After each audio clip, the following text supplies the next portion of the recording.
Faut-il dire merci à Emmanuel Macron pour cette aide, Perico Légas? Eh ben, en tout cas, il écoute Estelle Midi. Parce que le lundi où on avait annoncé la mesure de la vente à perte, nous avions convenu que autant venir au chèque à 100 euros Bien sûr. qu'on avait décrié, qui était finalement pas si mal.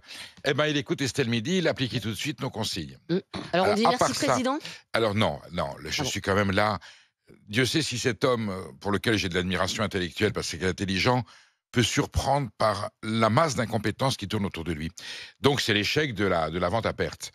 Et on a au Sénat ou à l'Assemblée nationale, la commission, les 4 patrons ou 5 patrons qui disent « mais nous, si on vend à perte, on va le récupérer sur les pas ». Ce que je comprends pas, c'est que ces gens-là se côtoient, se connaissent, se rencontrent.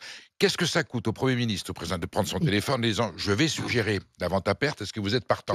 Non, c'est impossible. Et à ce moment-là, on dit rien. Ça veut dire qu'ils ont vraiment lancé la bulle, vente à perte, et puis on va voir ce que ça donne. Ouais, mais ils ont fait ça le dimanche, ils se sont dit, ça se trouve, ça se verra pas. Ce niveau d'amateurisme, enfin, j'ai jamais eu de grande admiration pour une certaine partie de la classe politique, mais enfin, on avait avant des présidents, des gouvernements, des institutions qui verrouillaient entre eux. Bon, ça veut dire quoi, vente à perte? C'est impossible. Et là, on revient. Et j'allais dire... Là, c'est bien, il fait ce que vous voulez. Vous l'avez regardé hier? Le cynisme et l'arrogance du mec qui dit finalement on va faire le prix coûtant et puis on va...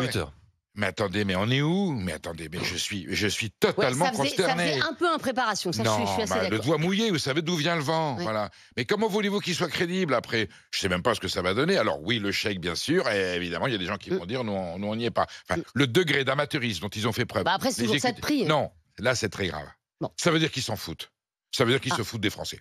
Alors, Jérôme Lavrieux, est-ce que vous êtes d'accord avec ça? Parce que, mine de rien, 100 euros, c'est sans doute pas assez. Mais ça, c'est toujours...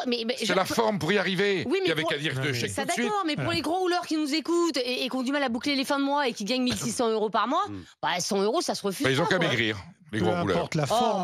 Peu importe la forme. De toute façon, il aurait dit 200 euros, tu aurais trouvé que c'était nul. J'ai rien dit là-dessus, puisque nous avons prescrit le chèque. Ce qui compte, c'est le fond. Moi, je dis pas merci Macron. Je dis merci aux contribuables qui ne vont pas bénéficier de l'aide et qui vont payer sur leurs impôts l'aide qui sera versée à d'autres contribuables qui ne payent pas d'impôts. Et je trouve ça très bien. Et merci de me regarder. Et je trouve ça très bien. Et je pourrais me regarder moi-même. Tu me regardes aussi. Et je trouve ça très bien. Il vaut mieux avoir des aides ciblées qui viennent en aide à des gens qui en ont besoin, même si c'est jamais assez. Ce sera jamais assez de toute façon. Mais au moins, ça a le mérite d'exister. Quand je me regarde, quand même les chômeurs et les retraités. Oui, mais c'est fait pour aller travailler. D'accord, mais enfin... c'est pour aider ceux qui ont... des chômeurs qui ont besoin de leur voiture pour rechercher un emploi. C'est pour aider ceux qui ont besoin d'aller travailler. Voilà. Ou de chercher du travail. Les chômeurs en ont besoin. Oui, et s'il y en a un des deux qui travaille dans le couple, ils auront le droit à l'aide. Il y a des chômeurs qui sont célibataires, notamment des mamans. Je sais bien, mais il y a aussi plein d'autres pays dans le monde où il n'y a rien.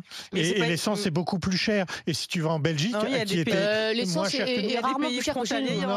En Espagne, au Luxembourg, ils ont baissé les taxes de 10% justement pour permettre à tout le monde. Et entre le moment où ils ont baissé les taxes de 10% il y a un peu plus d'un an et le prix maintenant, ça a été bouffé par l'augmentation du prix de l'essence. Et l'Espagne est à 2 centimes de moins. Mais là, on parle de la décision. L'Espagne est à 2 centimes de moins que nous. Et en plus, ils ont plus de recettes fiscales. Je te laisse terminer, Jérôme. Non, mais ce que je voulais dire, on dit merci Macron. Moi, je dis merci à ceux qui vont payer cette mesure, et je suis content pour ceux qui vont en bénéficier. Alors que le vente à perte, c'était les pauvres qui auraient payé, puisque c'est les pattes. Non, mais la vente à perte, c'est une connerie. Je suis Premier ministre, je fais une interview dans le Parisien, qu'est-ce que j'annonce, qu'est-ce que je dis, et il y a un type qui sort ça, et ça n'a pas été étudié, c'est balancé comme ça dans la nature, c'est une connerie.